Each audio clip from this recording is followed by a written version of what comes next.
Doctor Jagdish Chandra Bose. भारतीय वैज्ञानिकों ने अपने अलौकिक आविष्कारों और अनुसंधानों से संसार को चमत्कृत किया। Doctor C V Raman, doctor Srinivasa Ramanujan की खोजों की ही तरह डॉक्टर जगदीश चंद्र बोस की वनस्पतियों के संदर्भ में की गई खोज से संसार चमत्कृत हुआ। वृक्षों में भी जीवन होता है, ये तथ्य डॉक्टर बोस ने दुनिया को बताया। इस पाठ में हम डॉक्टर बोस का संक्षिप्त जीवन परिचय और उनकी खोजों के संबंध में पढ़ेंगे। सूर्य अस्त हो रहा था, चिड़ियाँ चहकती हुई अपने अपने घोंसलों में लौट रही थी। ठंडक बढ़ती जा रही थी। गर्म स्वेटर, मोजे, हाफ पैंट पहने, हाथ में एक बेंत लिए विक्की अपने घर के बगीचे में टहल रहा था।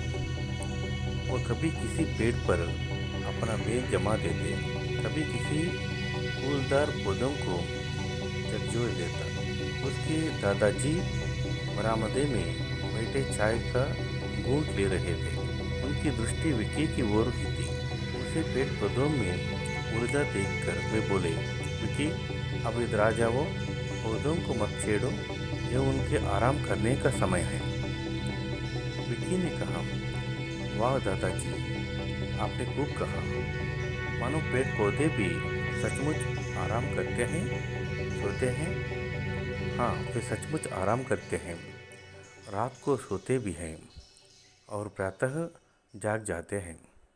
दादाजी ने विक्की को समझाया। दादाजी, यह आपने नई बात बताई। भला पेड़ पौधे भी कहीं सोते हैं? आपने कैसे जाना कि पेड़ पौधे सोते हैं? वे तो रात को भी हिलते डुलते रहते हैं। सोने वाला आदमी तो हिलता डुलता नहीं। अच्छा, यहाँ आओ, मैं तुम्हें इसकी कहानी सुनाता हूँ, दादाजी ने विक्की से कहा। विक्की को कहानी सुनने का बड़ा शौक था। वो तुरंत आकर दादाजी की गोद में बैठ गया। अब सुनाइए कहानी, वो दादाजी से बोला।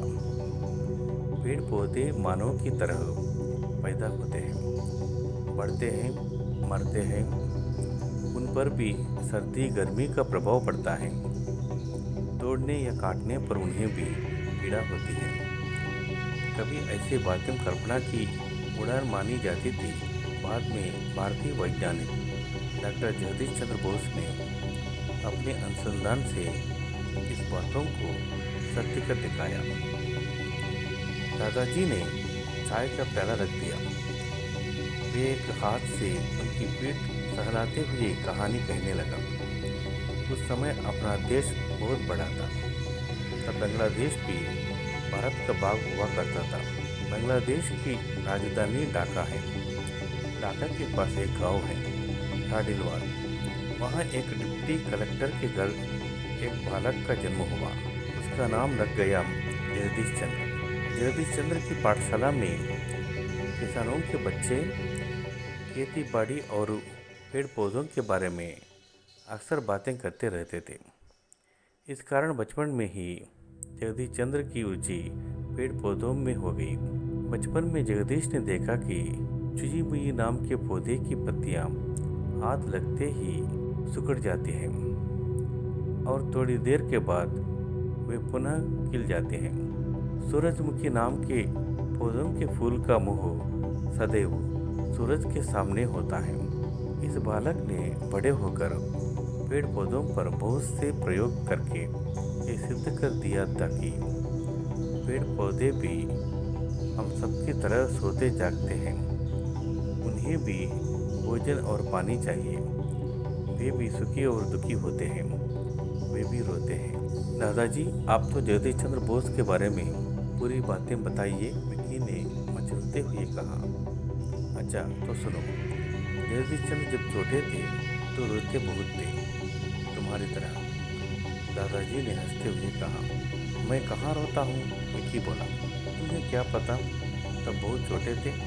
उसके माता पिता ने उसके लिए एक तरकीब सोची। रात में जैसे ही वे सोना शुरू करते, वैसे ही ग्रामफोन पर कोई गाना बजा दिया जाता था। गाना सुनते ही बालक जगदीश का रोना बंद हो जाता था और वो सो जाता था। जगदीश चंद्र की प्रारंभिक शिक्षा गांव में ही हुई। पाठशाला के आसपास खूब पेड़ पौधे थे। बालक जगदीश का उनसे खूब लगाव हो गया था।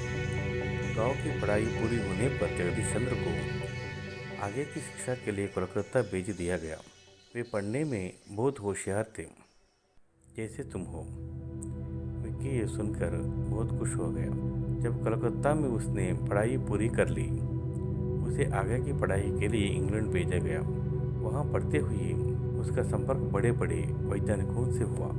फिर क्या वे वहीं रहने लगे? विक्की ने पूछा। नहीं, वहाँ की पढ़ाई पूरी करके वे वापस कलकत्ता आ गए और वहाँ के प्रेसिडेंशियल कॉलेज में प्रोफेसर बन गए। बड़ी कक्षाओं को जो टीचर पढ़ाते हैं उन्हें प्रोफेसर कहते हैं। जगदीश चंद्र अपने सिद्धांत के बड़े पक्के थे। वे गलत काम करते भी नहीं थे और गलत बात मानने भी नहीं थे। उस समय अपने देश पर अंग्रेजी का राज्य था। अंग्रेजी भारतीयों पर तरह तरह से अत्याचार करते थे। यह कॉलेज उन्हीं का था। उन्होंने यहाँ प्रोफेसरों के लिए जो नियम बना रखे थे। अंग्रेजी प्रोफेसरों को तो वेतन अधिक दिया जाता था, लेकिन भारतीय प्रोफेसरों को कम वेतन मिलता था। जगदीश चंद्र को यह दोहरा व्यवहार पसंद नहीं आया। उन्होंने इसका विरोध किया। कई वर्ष तक उन्होंने वेतन नहीं लिया, लेकिन पूरी ईमानदारी से अपना काम किया। अंत में कॉलेज वालों को झुकना पड़ा। आपने ये तो बताया ही नहीं कि उन्होंने पेड़ पौधों पर क्या प्रयोग किया है, किसी ने पूछा। वही तो बता रहा हूँ। उन्होंने अपना पूरा ध्यान पेड़ पौधों के जीवन के अध्ययन पर लगा दिया। उन्होंने इसके लिए कई यंत्र बनाए। इन यंत्रों की सहायता से उन्होंने यह सिद्ध कर दिया कि पेड़ पौधों में भी जीवन होता है। उन्हें भी हमारी तरह खाना चाहिए, वायु और सूर्य का प्रकाश चाहिए। उन पर भी गर्मी और सर्दी का प्रभाव पड़ता है। उन्हें भी सुख और दुख होता है। आदमी और पशु पक्षियों की तरह वे भी मरते हैं। जगदीश चंद्र बोस द्वारा की गई खोजें संसार भर की प्रसिद्ध पत्रिकाओं में छपी। लोगों को जब उसकी जानकारी मिली तो दुनिया भर में हड़कंप मच गया। कुछ वैज्ञानिकों को उनकी खोज पर विश्वास नहीं हुआ। उन्हें फ्रांस बुलाया गया और वहाँ अपने प्रयोग सिद्ध करने के लिए कहा गया। उन्होंने कहा, जहर खाने से आदमी मर जाता है। यदि किसी पौधे पर जहर डाला जाए तो वो भी मुरझाया जाएगा। तुरंत वहाँ जहर मंगाया गया और जहर एक पौधे पर डाला गया तो उस पौधों पर कोई बुरा प्रभाव नहीं पड़ा। डॉक्टर जगदीश चंद्र बोस को तो अपने प्रयोग पर पूरा विश्वास था। उन्होंने कहा, यदि ये जहर पौधे पर कोई प्रभाव नहीं डाल सका तो मेरे ऊपर भी नहीं डाल सकेगा। ये कहकर उन्होंने बचा जहर स्वयं पी लिया। सचमुच उन पर कोई प्रभाव नहीं हुआ, क्योंकि वो जहर था ही नहीं। यूरोप के कुछ वैज्ञानिकों ने उन्हें नीचा दिखाने के लिए यह षड्यंत्र रचा था। वे सब बहुत लज्जित हुए। डॉक्टर जगदीश चंद्र बोस सही अर्थों में एक वैज्ञानिक थे। विज्ञान के प्रचार प्रसार के लिए उन्होंने वसु विज्ञान मंदिर नामक एक संस्था की स्थापना की। उन्होंने अपने प्रयोगों से अपने देश का नाम रोशन किया। अब तो तुम्हें विश्वास हो गया कि पेड़ पौधे में भी जीवन होता है। हाँ दादाजी, अब मैं जान गया। अब मैं किसी पेड़ पौधों को नुकसान नहीं पहुंचाऊंगा।